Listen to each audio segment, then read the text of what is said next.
Welcome, ladies and gentlemen. Alex here with the Classic Film Lovers Guide, and it is so great to be here with you guys. I hope you're all doing amazing. Here we go with the top 10 favorite, and from what I believe, are the best performances given by the greatest actors of all time.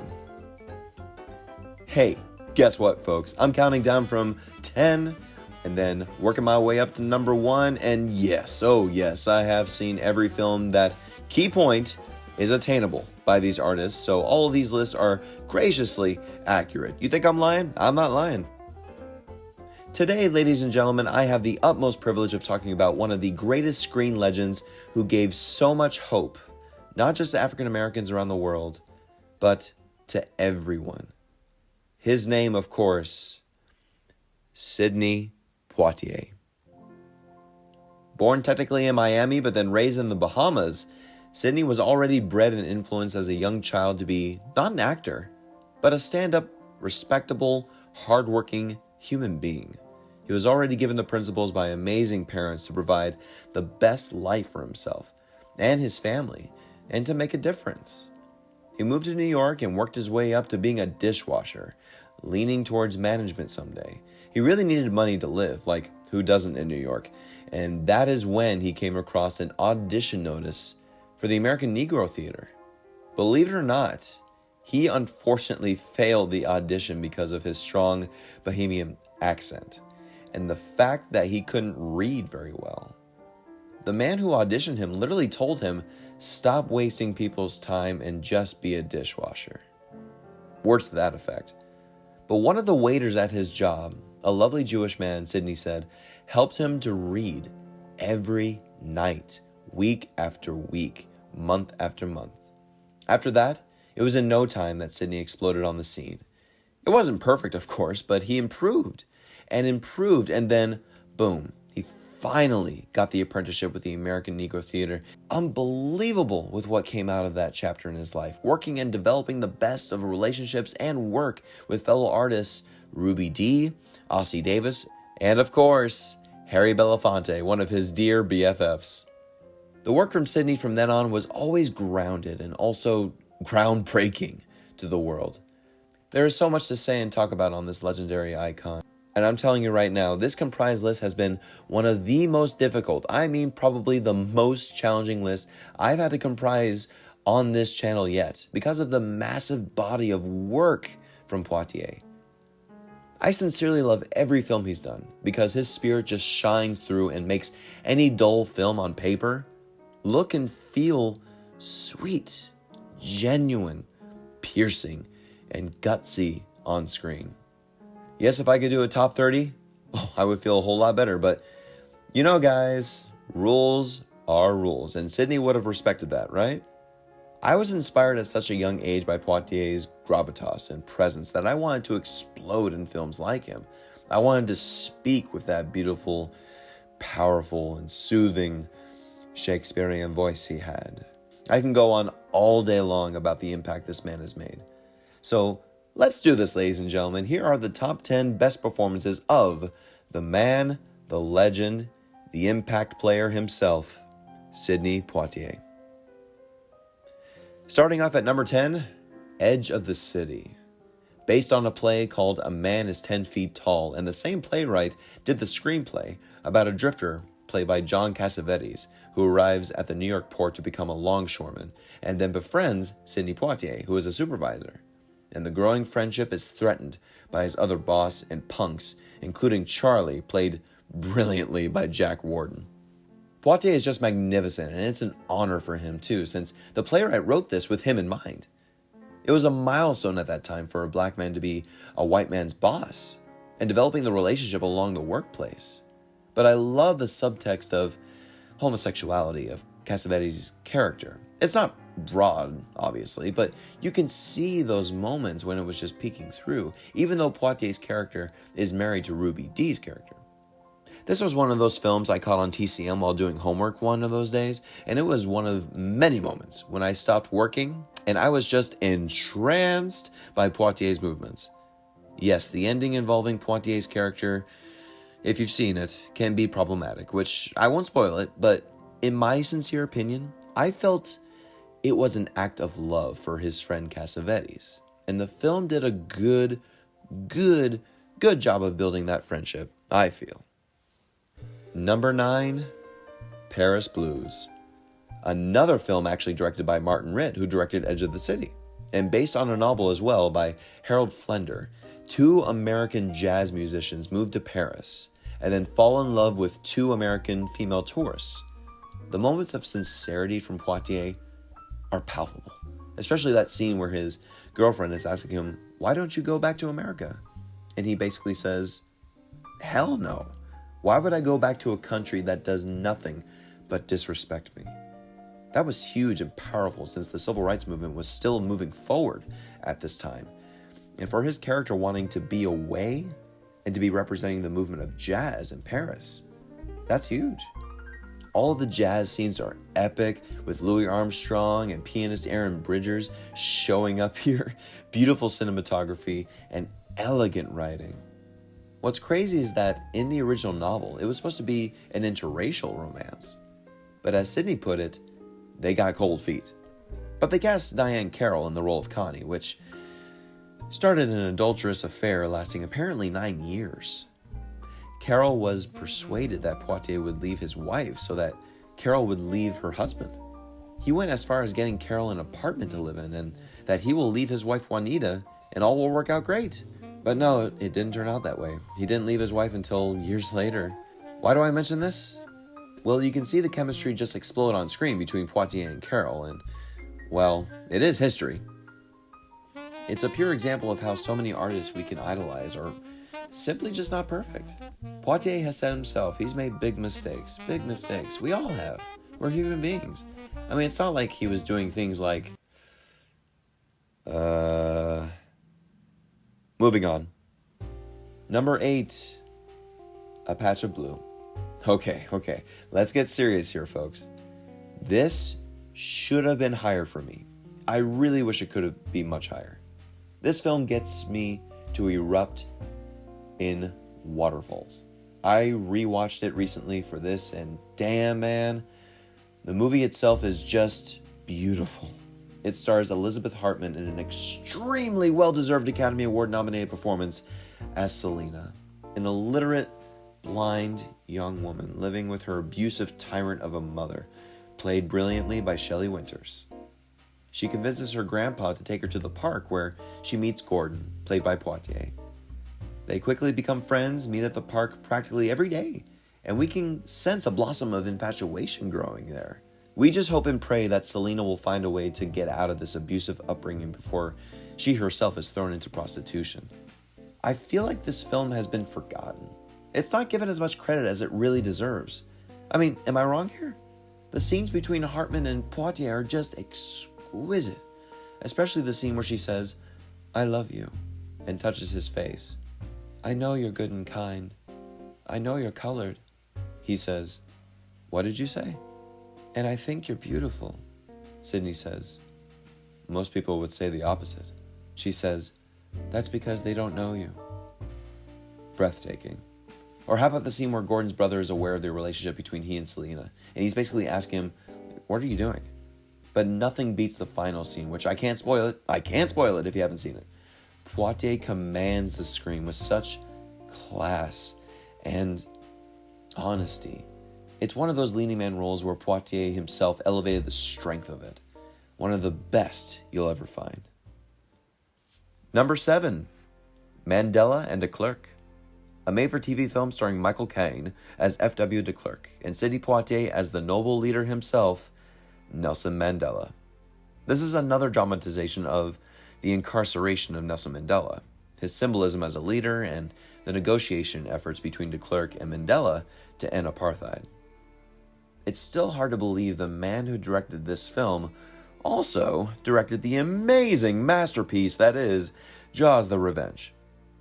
But the Emmy-nominated performances of Caine and Poitier is what seals the deal here. It's like besides Morgan Freeman, who was brilliant as Mandela in Invictus, who else could really nail the role of Nelson Mandela? I believed every word, every action Poitier gave as Mandela. Since Poitier was a born leader himself, It is truly symbolic for him to play the president of South Africa. I would say of all the Nelson Mandela films, this is probably the best, thanks to Poitier's magnetic force and energy to this film. Number 6, Lilies of the Field. I'm sure this may be surprising to some people, or maybe it's not, who knows. But again, this whole list was challenging, totally challenging. This film, based on a book by William Edmund Barrett, stars Poitier as Homer Smith, a handyman drifter who comes across a group of nuns, and he is persuaded to do some roofing work. He's fed, and he has some fun with them, teaching them some English since they're German nuns and speak little to none English. He stays overnight, believing he will be paid tomorrow morning, coming to find out that they want him to stay there to build a church for them since his appearance is a sign from God to them. He thinks it's ludicrous and just wants to get paid and get going. But learning about the nuns' history in the area, he believes bit by bit that doing this faithful deed will bring much honor to them and evidently to himself. I remember watching this film when I was about 12 years old with my mom. She watched this movie a lot when she was growing up, and I always remembered how sweet and funny, how amazingly funny Poitier is in this film. Looking at the broad strokes, it is definitely a somewhat dated, Hollywood-groomed film that basically gives the okay of racism here, if you really think about it. On the flip side of that coin, you find Sidney Poitier giving the character of Homer Smith such class, poignancy, and a genuinely fun spirit.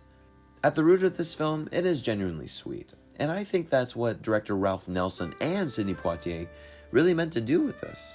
Poitier has said himself that he was very, very thankful for this role, and that he really did have fun playing it. Just consider where he was at this point.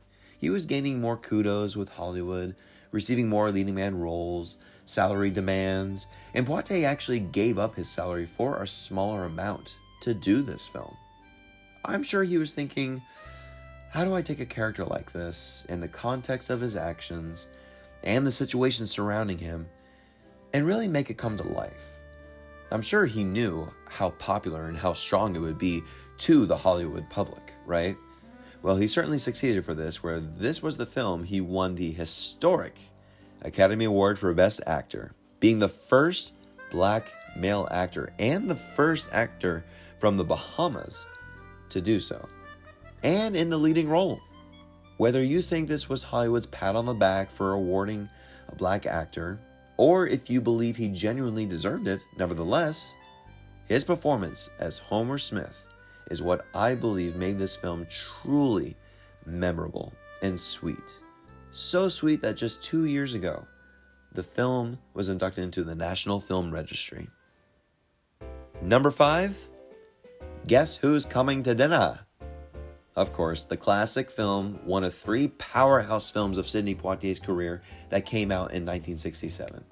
It's the classic story of Dr. John Prentice and Joanna Drayton coming to visit Joanna's parents in San Francisco to tell them and celebrate their new engagement after just a 10-day romantic excursion. 10 days, huh? But will her parents approve and twist? Will John even approve if Joanna's parents disapprove? This film is a classic for obvious reasons. But I have to be honest here, for a long time, I was actually not in love with this film. I liked it, I enjoyed it, but when I first saw it at the age of 14, I thought it was extremely uncomfortable for the parents to be so against the marriage because of his race. It was only years later where I really accepted it, and that was the point. And that's Spencer Tracy's arc as the protagonist here, to realize he can't stop 2 adults who love each other and remember the significance of love. That image in the beginning credits when Sidney Poitier and Catherine Houghton get in the cab and the cab driver looks in the rear mirror and sees them kissing will always be iconic, since it was practically the first interracial kiss in a Hollywood film. Of course, this film gathered issues since 17 states in America still certified interracial marriages as illegal, until a Supreme Court decision on the Loving v. Virginia case came to light toward the end of production. But throughout production, the whole cast and crew were taking a huge gamble, but it paid off brilliantly. I'll never ever forget that beautiful, beautiful scene between he and his father, played by Roy Glenn, where his father is demanding he gives this engagement up and demands respect from his son. And Poitier gives that powerful speech. I owe you nothing. You must get off my back. Dad, you're my father. I'm your son. I love you. But you think of yourself as a colored man. I think of myself as a man. One of the most beautiful lines I've ever heard in film history. If you have not seen Guess Who's Coming to Dinner, it is absolutely worth seeing multiple times for the history, the masterful Academy Award-winning writing, and brilliant performances, especially Poitier. Number 4, To Sir with Love. The second powerhouse film of Sidney Poitier's career that came out in 1967, along with Guess Who's Coming to Dinner. I'm sorry, I can't stop doing it. This, ladies and gentlemen, as far as I remember, was the very first film I ever saw of Sidney Poitier. And damn do I treasure it. I was about 9 years old, sitting on the couch with my mom, and she popped in this classic VHS copy. And I was already blown away by Lulu's groovy title song. And I remember my mom prepped me with always remembering the importance of Sidney Poitier, because he was one of the first major black leading men in Hollywood. But of course, he was much, much more than that. A leader, an example, a go-getter, an activist, etc. So being 9 years old, I was already excited to see this icon in action. And I loved him right from the very beginning. Sidney Poitier was just so damn good with just movement. Every silence he gave, every pause, he was saying so much. If you don't know the story of this is also based on the novel. How about that? Poitier plays Mark Thackeray, an immigrant engineer who accepts a teaching job in the East End of London, even though he has no teaching experience. The students are horrid and saucy little suds, to say the least, and it challenges Thackeray to teach them the most important things in life: respect and responsibility. That ultimate scene where the kids pull a prank of lighting a tampon on fire in his classroom, and Poitier goes ballistic on them. It gives me chills every time. It's almost as good as Schwarzenegger's kindergarten cop explosion. Shut up! Again, Poitier gives the film well-deserved realism. Sure, it can be cheesy with the reformation of the students in a span of a few weeks? In the way that it did, but again, what keeps this movie as such a soul-lifting, engaging, heart-wrenching experience? It's Poitier's spirit in this role, which is why this is one of the best films about the teacher and student dynamic that you will ever see. And my wife, who is a teacher as well, definitely agrees on that. Number 3, The Defiant Ones. I'm sorry, ladies and gentlemen, if this is very surprising for it to be so high, but I freaking love this film. I love it. I can watch this film over and over and over. This features Poitier and Tony Curtis in Academy Award-nominated performances as Noah and Joker, two prisoners in the South who manage to escape, but they are shackled together, and they must work together in order to escape efficiently and more urgently survive. There's nothing more I love than seeing two people who have hate for each other forced in a situation where they can't leave each other and just battle it out physically and verbally and mentally. Joker is racist and Noah resents his hatred, and so we hope and wonder if they will even make it because of how they're constantly battling each other. But over the course of the film, we find them growing to really understand one another and form a bond. Director and producer Stanley Kramer, who later directed Poitier and Guess Who's Coming to Dinner, wanted no one else except Poitier in the role of Noah, and gave Poitier the call on who would fit as Joker. And he was reluctant on Tony Curtis because, look at him.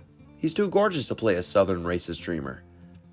But damn, man, Tony Curtis is brilliant here, and they became good friends afterwards. The whole film is just fire. Captivating cinematography, beautiful shots, flawless performances all around. Yes, we will talk about that ending for sure. And here's the thing, ladies and gentlemen.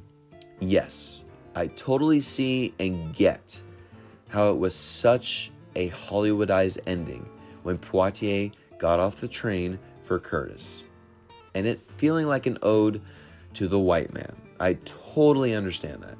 But I honestly never saw that as many times as I watch it, and here's why.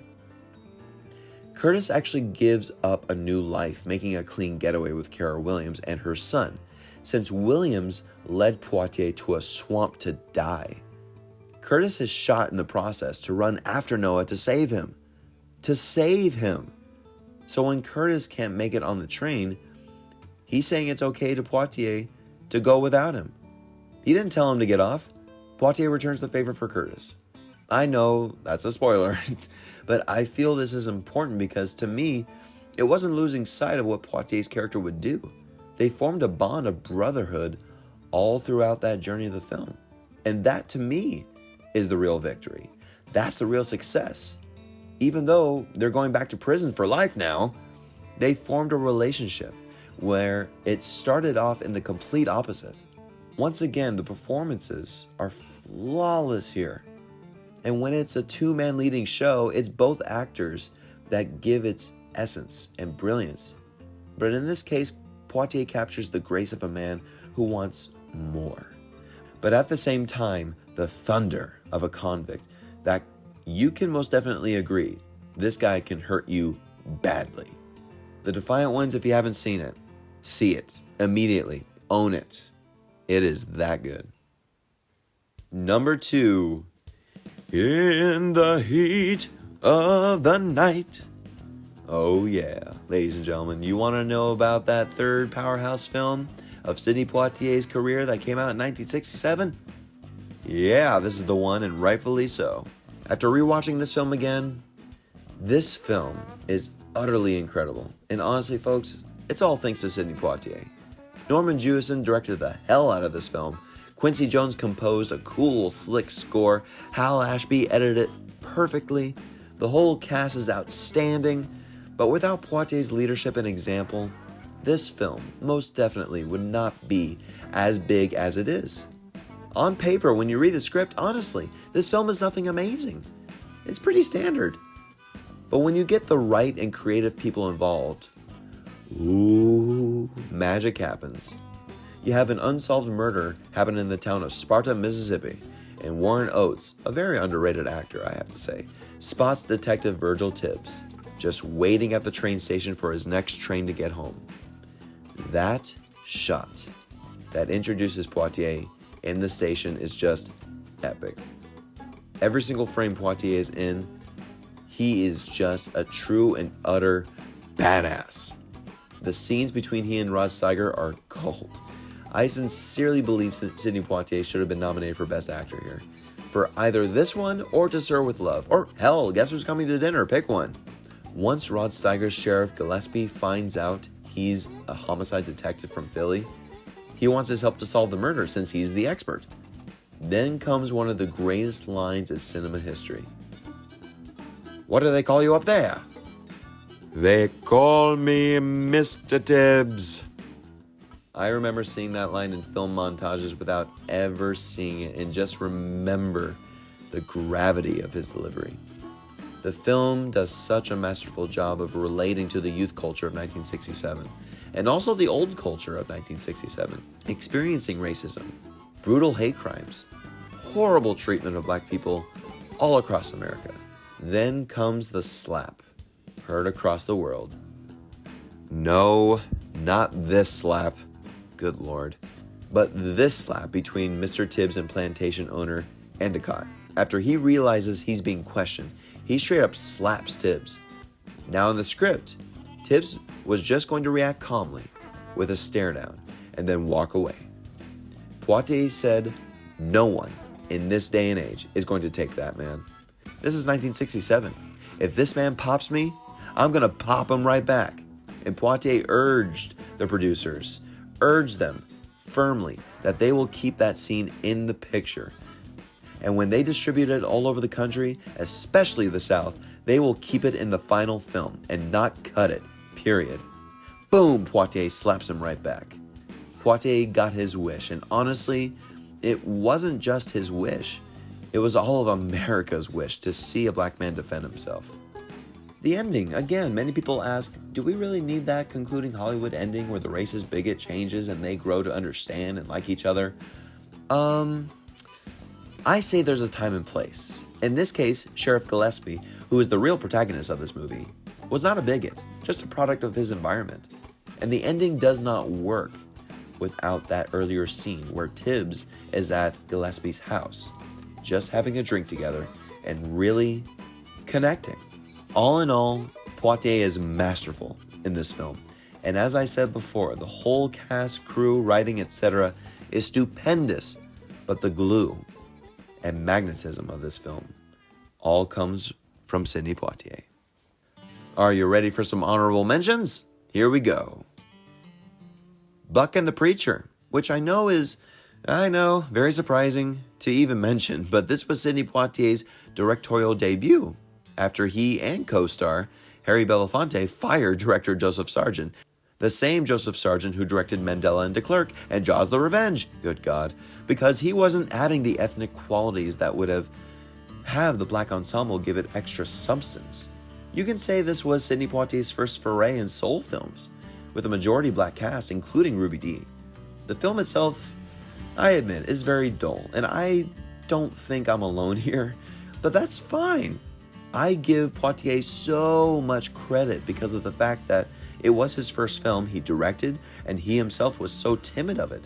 But after shooting a few scenes, he felt an easy, calming peace about him, and he believed in himself to keep on going. Personally, of the 9 films he directed, my favorite is Stir Crazy with Gene Wilder and Richard Pryor. Come on. God, that's hilarious. But he didn't star in that one. So as far as a double duty of directing and acting, this takes the cake for those efforts for sure. For Love of Ivy, which I absolutely appreciate and admire. This shows Sidney Poitier in such a suave, charming, and yet hilarious fashion. It tells the story of Ivy, a black maid of a rich white family who wants to leave and start a new life. But the family, especially the young son, played by Beau Bridges, doesn't want her to leave. So he hires Jack Parks, played by Poitier, to woo her, but ends up falling in love with her in the process. A bit of Taming of the Shrew, and yes, story-wise, very wrong, but the chemistry between Poitier and Abby Lincoln is utterly delightful. The Simple Life of Noah Dearborn, the second to last film Poitier made. He plays the title role of Noah Dearborn, a 91-year-old carpenter who has to fight land developers who are trying to buy his land and buy him out. He develops a nice relationship with a psychologist who has an agenda to evaluate him as unstable in order for them to buy out the land, but she loves the man and joins him in the fight. This is a very symbolic Hallmark film with a capital G's, but again, Poitier adds that extra layer of simplicity and eloquence to a man who just chooses to treat people with love, respect, and kindness. The Slender Thread, a gripping film about a college intern played by Poitier, even though he's 38 here, who volunteers at a crisis center, and one night he's given the responsibility to work the night shift. And wouldn't you know it, he receives a telephone call from a suicidal woman played wonderfully by Anne Bancroft. Spoiler alert, the two of them never appear together on screen, but you feel the chemistry between them on the phone from the first minute they're on the phone together.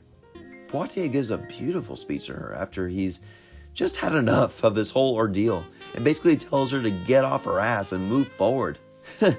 That's confidence for you. No Way Out, Sidney Poitier's very first film, where Poitier actually lied about his age in order to get cast. He said he was 27 when Poitier was actually 22. Not much of a big difference. But hey, I believed him. He plays Dr. Luther Brooks, who takes in 2 criminal racist brothers, one of which played viciously by Richard Widmark. When the other brother dies while Dr. Brooks is trying to save him, Widmark believes it's murder and vows vengeance, while there are black protesters progressing into violent riots because of this situation. Poitier is incredible in his feature film debut. He made a few short films before this, but this is a tour de force of being a feature-length film performance, and the chemistry between he and Richard Widmark is wonderful as well. Widmark had such an issue playing such a bigoted monster of a guy, but he and Poitier became dear friends during the making of this film, and remained friends ever since, including making 2 more pictures together. Again, the ending of this film, I think, is an important message, and a lot of people can see it as a Hollywoodized white people ending as well. Yes, that's the term apparently, where Poitier says in reference to Widmark, almost about to kill him, "I can't kill a man because he hates me. I gotta live too." I didn't receive that line as a white guy thing. I received it as a faithful thing. How can a man live with himself after he kills a man just because he hates him? You don't want to stoop to this guy's level. You want to walk tall with your head and heart held high, which is exactly how I saw Sidney Poitier, a man of strong faith and always valued himself to become a better version of himself. Number 1, ladies and gentlemen, A Raisin in the Sun. Are you surprised? You probably shouldn't be, since this film is a groundbreaking film in and of itself, based on the classic groundbreaking play written by Lorraine Hansberry, starring the original Broadway cast, including Sidney Poitier as Walter Lee Younger. I covered Ruby Dee's beautiful performance on her own video, which you can find here. But ladies and gentlemen, I would be remiss if I did not give all the glory and love to Sidney Poitier's towering, magnetic, powerful, and soulful performance as Walter. It's the classic story of a family living in a small apartment in the south side of Chicago, with the matriarch Claudia McNeil's son, Walter, feeling imprisoned by his day-to-day job as a driver. This is the late 1950s, so the respect he yearns for is still nowhere in sight. And it's even more tragic when he feels he does not get it at home either. He thinks there's a solution when the family gets a $10,000 insurance policy, which will save all their troubles. He will use it for a liquor store he and his partner will invest in. That'll work, right? But Mama Lena denies that and believes they need to get a house and pay for Walter's sister's medical school tuition. This sends Walter in even more whirlwind because of how much he puts into a lifestyle he cannot stand. But over the course of time, he and Mama really start understanding each other, even though the actors in real life had a really hard time to. It is an absolutely beautiful Pulitzer Prize winning story that Poitier had always said he wouldn't have had a career without the play's original director, Lloyd Richards, and Lorraine Hansberry, of course. What I love most about his performance here is that I myself felt for Walter the whole time. Same as the whole family, honestly. But me personally, I found myself so many times in Walter's shoes, dreading to wake up to a lifestyle I could not stand, going to a job I hated, feeling like every piece of my soul is being crushed, feeling like everything you do is wrong, your whole family doesn't respect you, so you seek solace at the bars. I fell for him so much, and yes, I'm not black, ladies and gentlemen, but I am a human being. And the beautiful thing about this story, folks, the subject of race in this context of this narrative united us all. This was really the first time a story of an all-black family really breaking the barrier on Broadway and in the culture of literature to really understand the situations black people went through at a time like this. And you know what? It's still happening today, isn't it? Insane.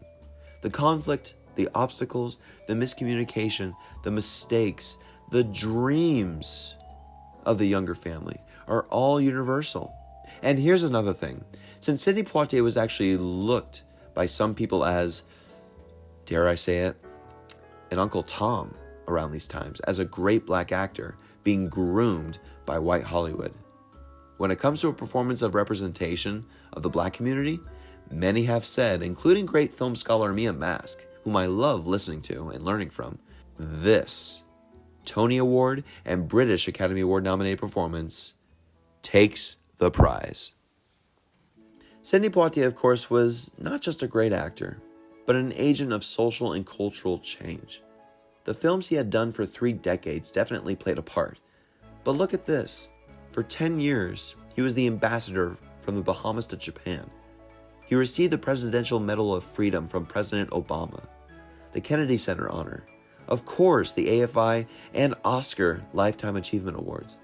And he was knighted by Queen Elizabeth II in the early 70s. So wouldn't that make him Sir Sidney Poitier? No? I guess he had to be British. I'd still call him Sir Sidney Poitier because I respected this man before I even saw a piece of work from him. The New York Times noted him as an ambassador to white America and the benign emblem of Black power. He deserves every honor given to him. Without him, there honestly would be no Denzel Washington, a Morgan Freeman, a Forrest Whitaker, a Spike Lee, a Paul Winfield, an Ossie Davis, a John Singleton, a Chadwick Boseman, a Michael B. Jordan, and so on, and so on, and so on. May he rest in peace with honor, grace, and power. Thank you so much for giving so many amazing performances and leading such a great example. That's the story of, that's the glory of love. Please tell me right here and now, ladies and gents, did I miss anything? What are some of your favorite performances by this inspirational artist? Please comment below. Please, guys, I welcome it with all the love in my heart. Do not forget to subscribe and ring the bell to stay updated on more to come. As always, ladies and gentlemen, thank you so much for watching. And please, my dear friends, keep the classics alive.